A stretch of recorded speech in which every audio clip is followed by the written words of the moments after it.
Hello world, hello YouTube, hello everybody.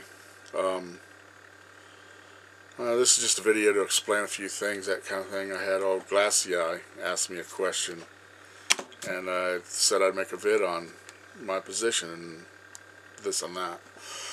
Let me shut the door. Anyway, the thing is, what you're witnessing here, I make these ghetto prepper series and all that, and it's a lot of fun and all, and it's, kind of me laughing at myself at a bad situation. Kind of like how, that one thing, laugh, clown, laugh.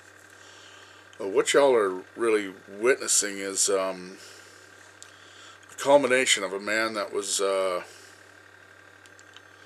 married, 33 years, raised 5 kids, and used everything at his disposal legally to accomplish that. And because there wasn't enough money, or assets, reserves, options, all that, for kids and me, or me and my wife, that kind of thing, everything went to the kids. Everything.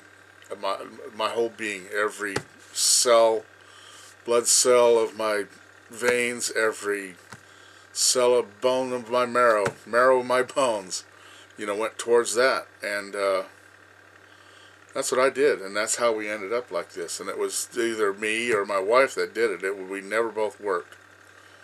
So this is how it ends up.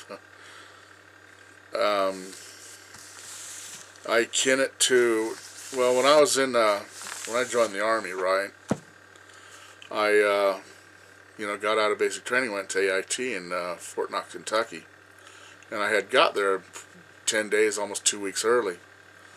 So what I had to do with this method here was I went down to the PX, right, and I bought the book that was there and the only cassette tape. Back then it was in little cassettes.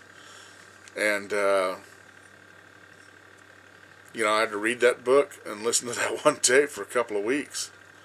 The book was about B-17s, Flying Fortress, on a Army post. Anyway, I read that book, gosh, it must have been 4 or 5 times. And I read what they went through, the B-17 crews and the whole history of the airplane.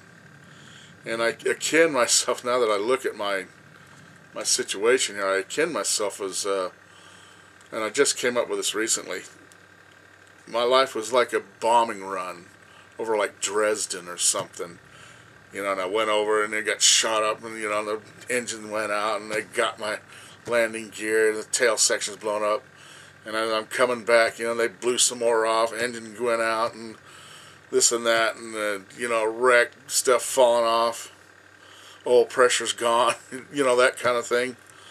And right now, you met my son, he did the that weather report. And he's my last one.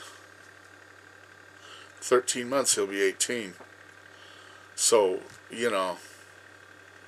this is how it ends up sometimes.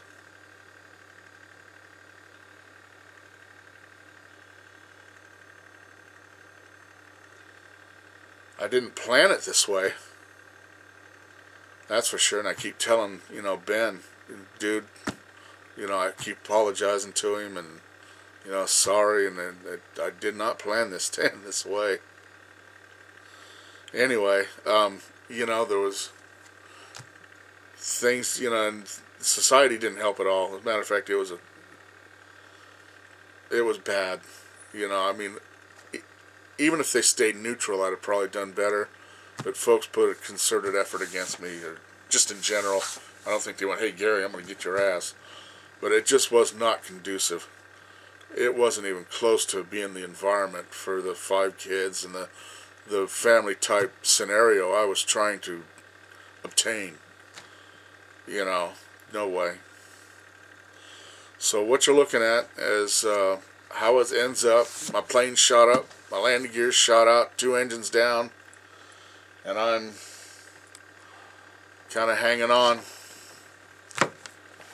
It's my son, I got to take him to work. You know, I'm hanging onto the tail section and I don't know who's flying the plane.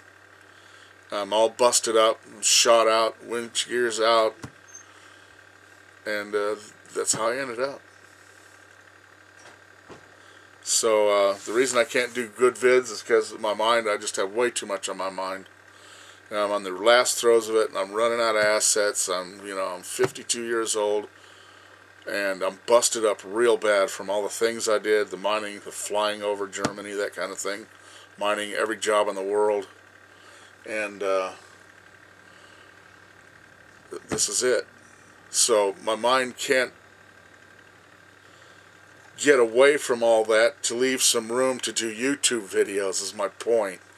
Because he said, I said I got to get better at stuff. Because his videos, I mean, he's got 10 videos, and they just excelled, I mean, his learning curve was a cliff, and mine's still on a road. I'm still trying to straight and level flight is what they call it, stay with the horizon.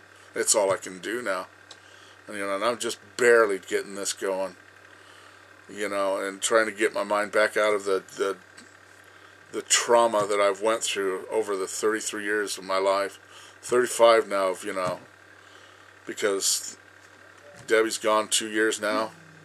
So that's 35 years. I consider myself still married, because I didn't divorce, I'm widowed. So, not that I'm not going to go get another girl. That's getting kind of really deep, real heavy on my mind. That's surprising. You don't know what it's like. Anyway, I'm still going towards the bottom of my pit.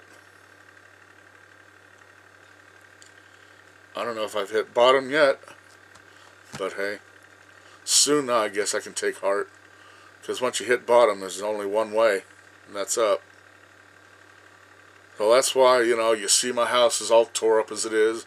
My yard's all messed up. You just haven't seen the first 30 years. You're just seeing the last 1 or 2.